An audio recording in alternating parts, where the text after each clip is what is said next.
دوستان سلام، به آخرین برنامه آموزش مکالمه زبان انگلیسی ما با روش پیکتولوژیکس خوش آمدید.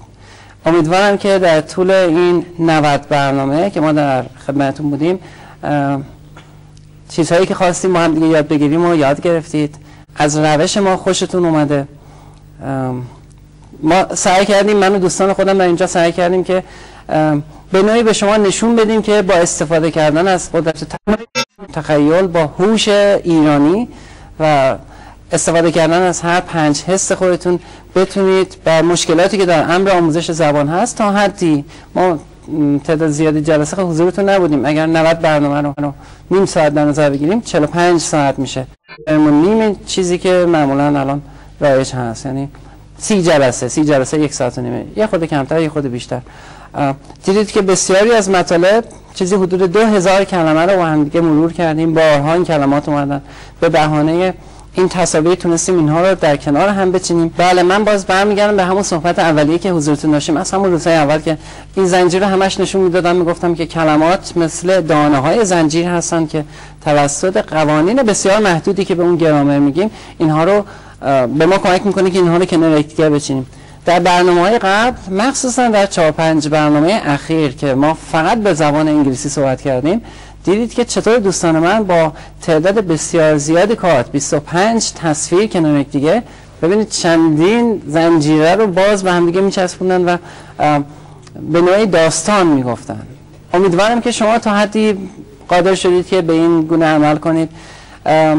کارهایی با هم قرار گذاشتیم، استفاده کردن از قدرت تخیل خودتون، و من باز عرض کنم که مطمئنم قدرت تخیل به شما در امر آموزش زبان خیلی کمک میکنه. اون روز اول من یک لیوان و فنجان اینجا آوردم، با هم دیگه تمرین کردیم که چطور میشه از هر 5 حس خودمون به خوبی استفاده کنیم.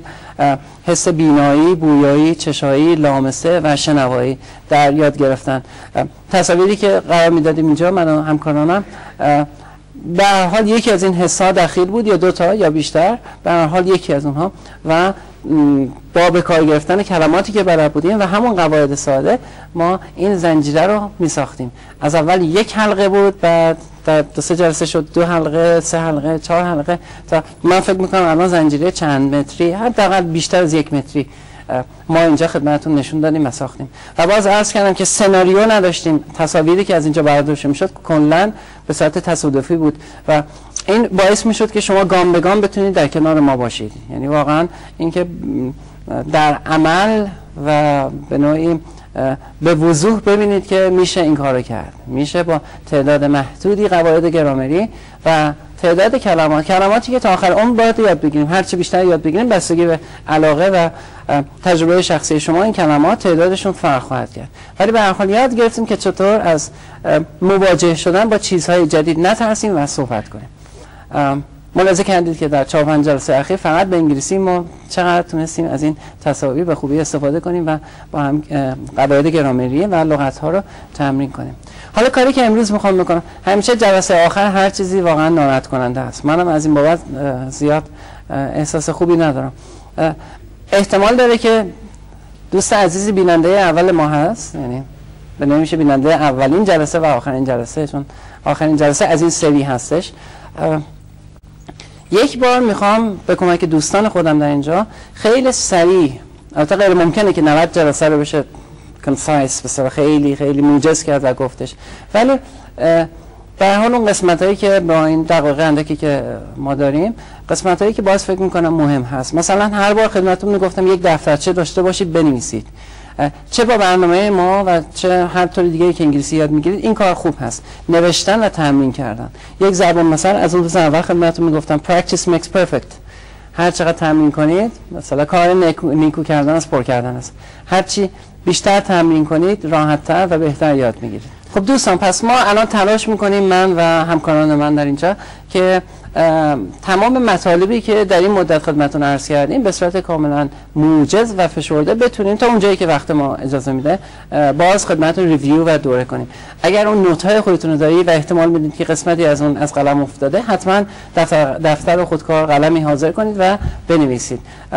من دوستان خواهش میکنم بفرمایید. Please come over here and choose one picture. Just one. One picture. ما از روز اول با یک تصویر شروع کردیم، روز آخر شد 25 تصویر. حالا بله چه تصویر زیبایی. خاطرتون هست از اون چیزهای اولی که خدمتتون عرض کردم، یکیش این بود که کلمات در زبان انگلیسی در این سطحی که ما بهش احتیاج داریم 3 قسم بودن، 3 گونه: صفت‌ها، اسم‌ها و فعل‌ها. یادتون هست اسم کلمه‌ای که بر چیزی دلالت داره. مثلا میگفتیم airplane، میگفتیم cloud به معنی ابر، میگفتیم sky، mountain، چیزای دیگه. بعد کلمه صفت داشتیم. صفت کلمه‌ایه که میاد قبل از اسم میشینه و راجع به اون توضیح میده. باز صفت‌های بسیاری داشتیم و با هم تمرین میکردیم. مثلا برای این جمع و جد میتونم بگم large، expensive، beautiful، magnificent. این میشه صفت. بعد میگفتم کلمه دیگه ای هست که بهش میگیم فعل، verb، فعل یا همون verb که نشون بده یک کاری داره انجام میشه و این انجام شدن کار 3 مقطع اصلی داره: گذشته هست، زمان حال هست و زمان آینده که توضیح میدادیم هر کدوم از چند قسمت تشکیل شده. فعل های بسیاری رو با هم دوره کردیم. بعد خدمتتون عرض کردیم وقتی که زمان آینده و زمان گذشته مثلا میخوام رسیدیم، میگفتم که گذشته فعل ها رو باید بلد باشیم و بعد قسمت سوم فعل ها و چیزهای دیگه که داشتیم. برای فعل مناسب برای این تصویر مثلا میتونیم بگیم to control. A pilot controls an airplane، کنترل کردن. میتونیم بگیم to buy، خریدن. حالا این هواپیما رو میخوای بخری یا مثلا تیکت هواپیما، اون بلیت هواپیما رو. یا مثلا میتونیم بگیم to fly. بعد حتی حالا این مورد خاص برخواستن هواپیما، اینها کلماتی بود، تاکسی بهتون گفته بودم و با هم یاد گرفتیم. حالا برای یکی 2 سری از این تصویرها میخوام که دوستان من کلمه بگن. قسمت اولش فعلا این کلماتی که 3 قسمت شده بودند، شروع کار ما در 90 جلسه قبل، حدود 3 ماه قبل. Please give me one verb. یک فعل. Travel. To travel. مسافرت کردن. بله شما ممکنه سوار هواپیما بشید به مشهد مقدس مسافرت کنید. To travel. To visit. میرید و اونجا زیارت میکنید، میبینید اونجا رو. بعد fly. پرواز کردن. میگیم to fly به صورت مصدر، یعنی وقتی که هنوز زمانی داخلش نیست، ما شکل خام فعل. بعد to crash سقوط کردن. Very good. و to control take off. Very good. To control, to take off بلند شدن و بعدش control کردن. Very good. Now, please give me a noun. حالا یه اسم به من بدید. شما چه اسمایی حتما زیاد یادتون هست؟ اسم. Airplane. You would say plane, airplane, jumbo jet, and airport is a place where you can go and buy the ticket, or let me see, get on the plane. And an iron bird. Very good. فعلا یک کلمه. iron bird ایشون گفتم میخوام بگم پرنده آهنین. اینجا میشه صفت و اسم، صفت و موصوف. birdشو میگیریم. Very good. What kind of bird? An iron bird. Very good. bird یک اسم. bird یعنی کلمه‌ای که برای یک چیزی دلالت داره. یک هواپیما به این قولاسایی و یک پرنده کوچیک. بعد passenger منظورش مسافر ها داریم. اینها پس اسم هستن. Now give me an adjective. یه صفت به من بدید. powerful or big. Very good. strong, powerful, big. تمام کلماتی که به قدرت و بزرگی میتونن دلالت کنن. کلمه صفت کلمه‌ای که قبل از اسم میشینه و اونو توضیح میده. شما چه میگید؟ faster. سریع. خود fast میتونه باشه صفت تفسیریش faster یا fast. Very good. And high رفیع هستش، بلند مرتبه و رفیع.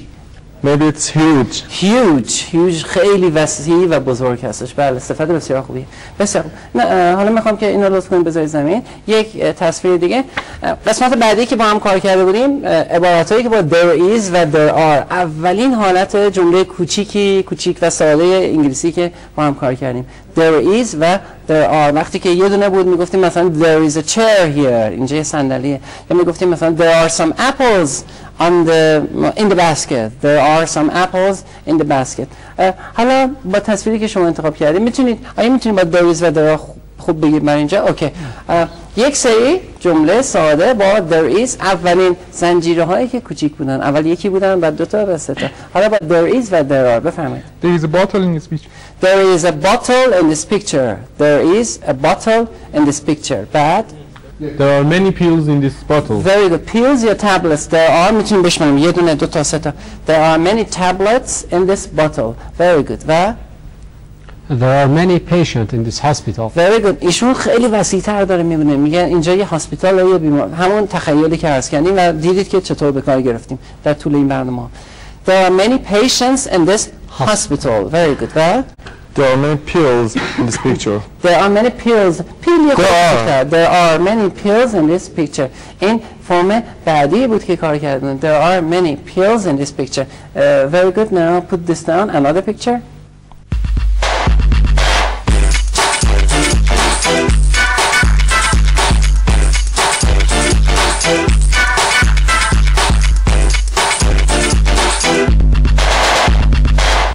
بعد اومدیم گفتیم خیلی خوب ما صفت داریم موصوف داریم یعنی یک کلمه هست و صفت هست و اون وقت اون فعل از هر سه تا استفاده کنیم مثلا میتونیم بگیم there is اینو عوض کنید که یکی راحت تری بتونیم صحبت کنیم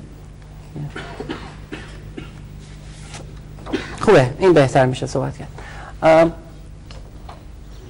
مثلا میتونیم اینجا ببینید یه دختر بچه یه آقا پسر اونور دارن بازی میکنه یه خونه هستش حالا اسمی که داریم براش صفت رو بذاریم کنارش این حلقه ها رو بیشتر میکردیم مثلا میتونیم بگیم house a big house بعد همون there is هم هست پس میگیم there is a big house in this picture اینو تمرین میکردیم there is a big house in this picture اون دختره هستش بگیم there is a clever girl in this picture بعد چیزهای دیگه حالا شما میتونید بگید میخوام اگر اسمی استفاده میکنید حتما با فکر خودتون تخیل خودتون یک صفت قبل از اون قرار بدید خب There is a beautiful nature.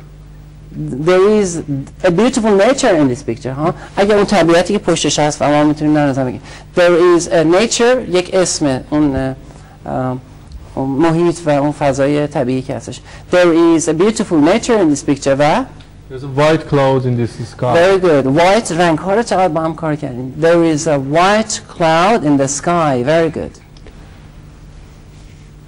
There are many big houses in this picture. There are many big houses. من یه دونه خونه دیدم میشم چند تا دید. There are many big houses in this picture. و And there is a colorful house in this picture. There is a colorful house in this picture. Thank you very much. از شما خواهش میکنم بفرمایید بشینید. بعد خاطرتون هست که من اون قسمتایی که بیشتر اهمیت داره دوست دارم الان بگم و امیدوارم که شما اونا رو نوشتید. اگر ننوشتید تا حالا فرصتی نشد یا فکر میکردید اهمیت نداره یک بار دیگه تکرار میکنم. یه قسمتی که خیلی مهم بود و ابتدای کار هم هست این که 5 تا جدول خدمتتون عرض کرده بودم 5 tables 5 تا جدول میگفتیم که اول یک جمله باید سابجکت داشته باشیم باید فاعل داشته باشیم بعد فعل هست و بعد مفعول و چیزهای دیگه بعد میومدیم میگفتیم که این فاعل یا اسم یا ضمیر فاعلی ما باید اینها رو حفظ کنیم در کل دوست عزیزی که شاید اولین بار ما در حضورتون هستیم در کل زبان انگلیسی 5 جدول وجود داره ضمایر فاعلی ضمایر مفعولی صفات ملکی ضمایر ملکی و ضمایر انعکاسی و تأکیدی 2 تا اسم داره انعکاسی یا تأکیدی بعد اینا رو مرتب میگفتیم و دیگه در از نیمه راه به بعد همش ازشون استفاده میکردیم من میخوام خیلی سریع در کمتر از 1 دقیقه لیست کامل اینها رو یک بار دیگه خدمتتون عرض کنم امیدوارم شما به عنوان یک تمرین بتونید بعد از من اینو تکرار کنید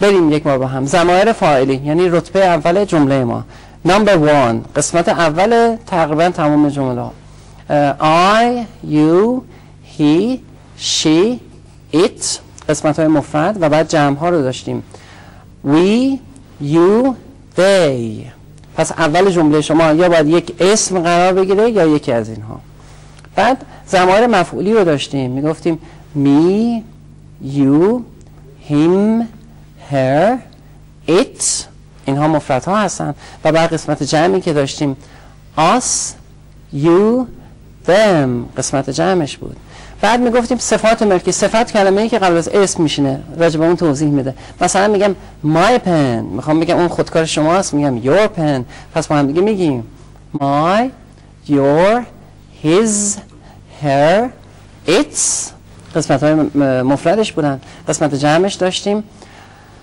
our, you're there. و چقدر در طول این جلسات میگفتم که correct pronunciation تلفظ صحیح اهمیت داره. خیلی در کلاس ها این کلمه رو میخونن دیر، حتما میخوان صدای آی رو بخونن، در صورتی که این کار لزومی نداره، تلفظش میشه there. بعد گفته بودیم که به جایی که بگم my pen میتونم بگم، مثلا به جایی که بگم this is my pen میتونم بگم this is mine. خب اینم یک جدولی داره، بهش میگیم ضمائر ملکی. با هم دیگه تکرار میکنیم mine، yours، his، hers، its و اون طرفش ours، yours، theirs. تقریبا تمام اینها یه اسم میچسبه. اون صفت ملکی که خودش ایتسه، این طرف هم ایتس، این یکسانه، بقیه یک اسم بهش میچسبه. و بعد میگفتیم که اگر جمله شما فاعل و مفعول یکی باشن به این میگن ضمایر reflective pronouns، ضمایر تأکیدی یا انعکاسی که لیست اینم با هم داریم.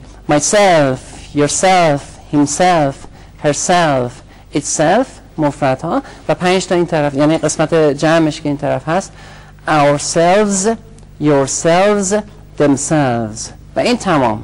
حتما امیدوارم، مطمئن هستم که درصد زیادی از شما اینو نوشتید و هی تمرین کردید و بدونید همین 5 جدول که بلد باشید تمومه دیگه.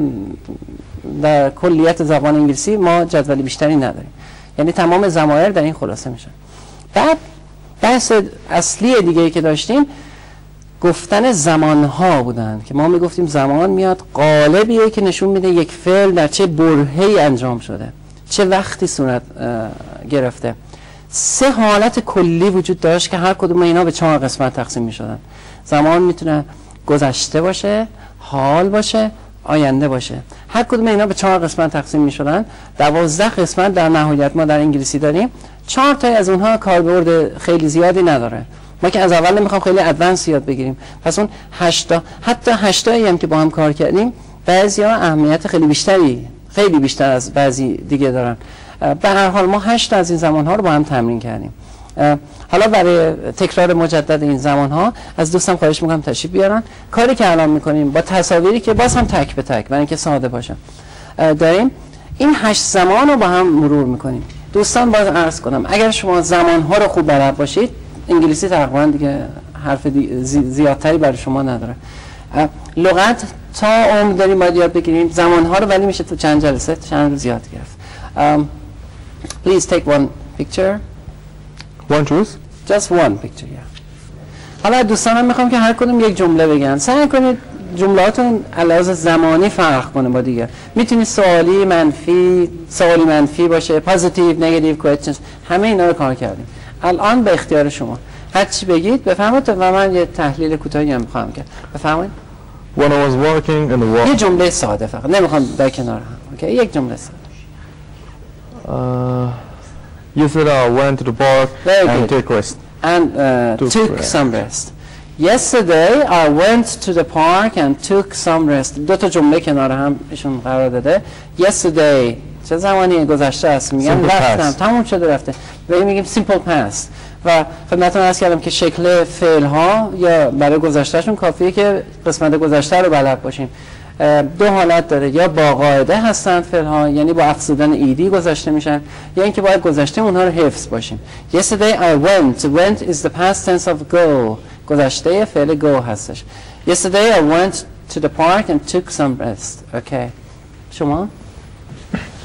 I like walking in this park. I like to walk in this park. ایشون البته جمله رو کمی بحث دادن، 2 تا فعل. فعل اول مد نظر ما هست. I like to walk.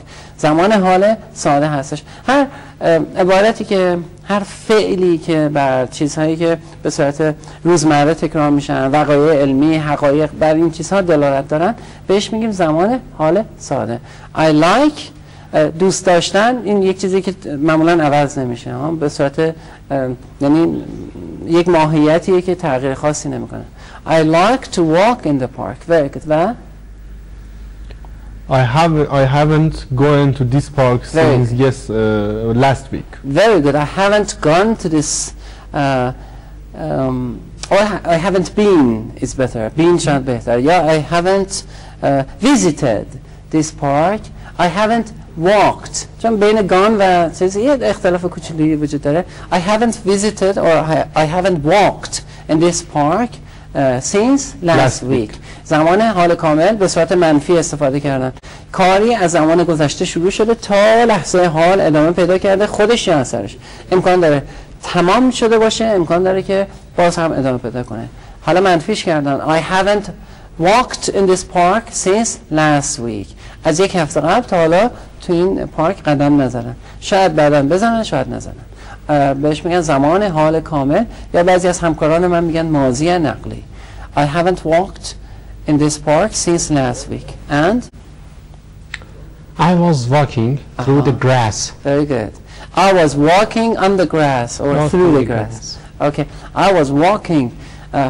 am is are قسمت گذشتهش was به علاوه فعل ing زمان گذشته استمراری. معمولا این زمان با یک زمان دیگه همراهه. البته ایشون به صورت تنها استفاده کرد، درست هم هست.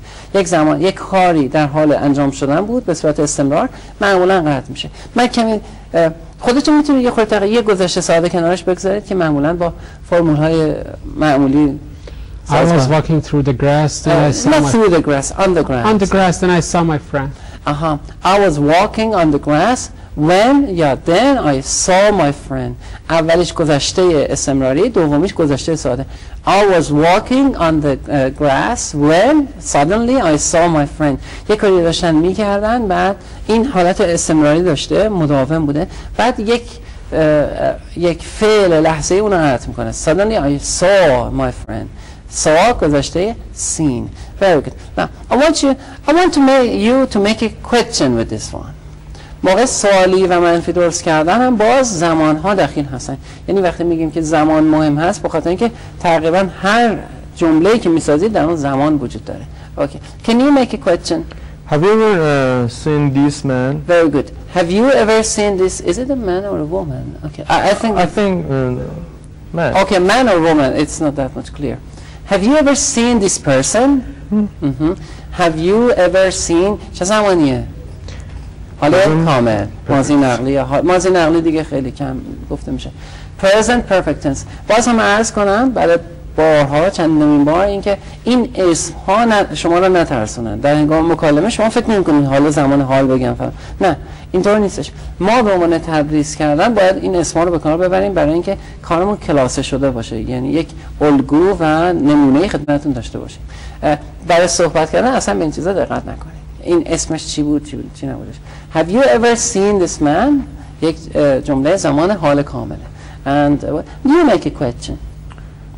Can you sit on this bench and relax? Very good. Can you sit on this زمان حال ساده. Can you sit on this bench and relax? Can you نمیه بشینی و مثلا استراحت کنی. شما یه جمله منفی بگید. I hadn't gone to this park before I saw my friend. Very good. Very good. I hadn't زمان گذشته کامل که آخرین زمانی بود که ما هم کار کردیم و ایشون به زیبایی به کار بردن. I hadn't gone to this park before I visited my friend somewhere. میگن قبل از اینکه دوست خودم رو ملاقات کنم به این پارک نرفته بودم. ببینید دو تا کار در زمان گذشته صورت میگیره، یکیش قبلتره، یکیش فاصلش با زمان حال بیشتره، به اون میگن گذشته کامل. اصلا بعد این فاصله مهم نیست و اینو به عنوان یک جمله کلی در نظر بگیرید که بعد فاصله زمانی در زمان‌های انگلیسی اصلا مهم نیستن. بگید که مثلا گذشته کامل یعنی خیلی دورتر از زمان حال بوده، گذشته ساده نزدیکتر، اصلا اینطور نیستش. یک ثانیه قبلتر انجام بشه این حالت داره. گذشته کامل had plus past participle و چقدر ما با هم کار کردیم. past participle یعنی قسمت سوم یک فعل حالت ساده داره. present مثلا میگید walk گذشتهش هست به علاوه ed walked و قسمت سومش که در این مورد یکسانه walked. و فعلی مثل شما چی بود فعلتون؟ seen see saw seen و هی تکرار کردیم که شما باید به این روش بلد باشید. و عرض کردم که در بسیاری تقریبا تمامی کتاب‌های درسی آموزش زبان انگلیسی در آخر معمولا آخر کتاب یک صفحه هست بهش میگن table of irregular verbs، یعنی جدول افعال بی‌قاعده. اونهایی که قاعده ندارن یعنی بدون افزودن ایدی گذاشته میشن اونجا هست و ما حفظ میکنیم. اگر کتاب درسی ندارید تمامی دیکشنری ها، تمامی فرهنگ های لغت اینطور هستن.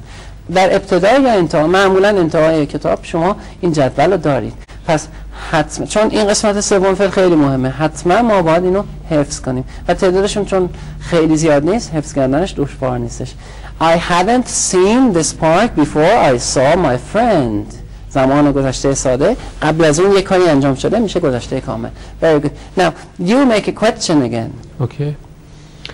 Will you come with me tomorrow to this park? Very good. Will you come with me tomorrow? زمان آینده ساده رو دارن استفاده میکنن. برای ساختن زمان آینده ساده فاعل به علاوه will به علاوه مصدر بدون تو و ایشون اومدن سوالیش کردن. البته این سوال حالت خواهش و حالت offer، حالت پیشنهاد هم داره. Will you come with me to this park؟ مثلا خواهی اومد. یک جمله مثبت زمان آینده هم حالا بفرمایید. اینه که گفتید I will go to this park tomorrow. Very good. I will go to this park tomorrow. این یه حالتش بود و اگر گفتم intention و قصد قبلی کاملا مشخصه، فرمول to be going to. I am going to go to this park tomorrow. I am going to go to this park tomorrow. Very good. Now may I ask you to change this, please? یه مبحث مهم دیگه که ما در خلال این برنامه در خدمتتون ارائه داریم نحوه سوالی کردن جملات بود. دو حالت کلی وجود داشت. سوالی کردن فقط به وسیله yes no questions، یعنی فقط به وسیله فعل کمکی که بهش میگفتیم yes no questions، و قسمت دوم سوالی کردن با لغت‌های پرسشی WH questions. عرض کردیم چون بیشتر این لغت ها با WH شروع میشن، ما به اینا میگیم WH question makers یا information questions، مثل what, when, where, why, how many, how much, how often و چیزهای دیگه. فرمولی داشتش ساختن لغت های پرسشی و باز عرض کردم که زبان شناسا اومده بودن در زبان های مختلف بررسی کردن که حدوداً 80% مواقع شما یا دارید از کسی سوال میپرسید یا دارید پاسخ سوال کسی دیگه رو میدید. پس دوستان عزیز، چون کم کم هم داریم به انتهای برنامه نزدیک میشیم، این دیگه به نوعی آخرین تذکرها و آخرین به نوعی درس ما باشه خدمتتون، اینکه خیلی خوبه که یاد بگیرید که چطور سوالی درست کنید. هی سوالی درست کنید، خودتون به خودتون پاسخ بدید. با افراد خانواده، دوستان خودتون سوال درست کنید به زبان انگلیسی. متأسفانه ما راجع به این عکس دیگه وقتی نمی‌کنیم. فقط خیلی سریع فرمول ساختن لغت‌های پرسشی با سوالی درست کردن با لغت‌های پرسشی رو خدمتتون عرض کنم. لغت پرسشی به علاوه فعل کمکی، به علاوه فاعل، به علاوه فعل اصلی، به علاوه بقیه جمله و اون قسمتی از جمله که میتونه پاسخ سوال باشه حتما باید علاوه منطقی حذف بشه. خب امروز هم خیلی فشرده‌تر از روزهای قبل. ما همیشه وقت کم می‌آوردیم، وقتی که یک جلسه بود، حالا که چکیده 90 جلسه بود که خیلی کمتر وقت داشتیم و خیلی سریعتر صحبت کردیم. امیدوارم که در طول این برنامه‌ها چیزهای زیادی یاد گرفتید. ما تلاش خودمون رو کردیم تا شما نظرتون چه باشه. زبان خوندن یادتون باشه همه میگن فرار هست، درست هست، مخصوصا لغت ها باید به کار ببرید، با دوستان خودتون تمرین کنید، به یادداشت‌های خودتون رجوع کنید، کتاب بخونید، رادیو گوش بدید، تلویزیون نگاه کنید وقتی که زبان اصلی هست و تمرین کنید. باز من تکرار میکنم practice makes perfect. تمرین کنید و واهمه نداشته باشید، از قدرت تخیل خودتون که خدا به شما داده استفاده کنید و سعی کنید تا میشه بیشتر و بیشتر یاد بگیرید. من فکر میکنم دیگه برای امروز آخرین جلسه ما کافی باشه. از تمامی شما بینندگان عزیز و تمامی همکاران عزیز خودم که در طول این برنامه به ما کمک کردن سپاسگزاری میکنم و شما رو به خداوند بزرگ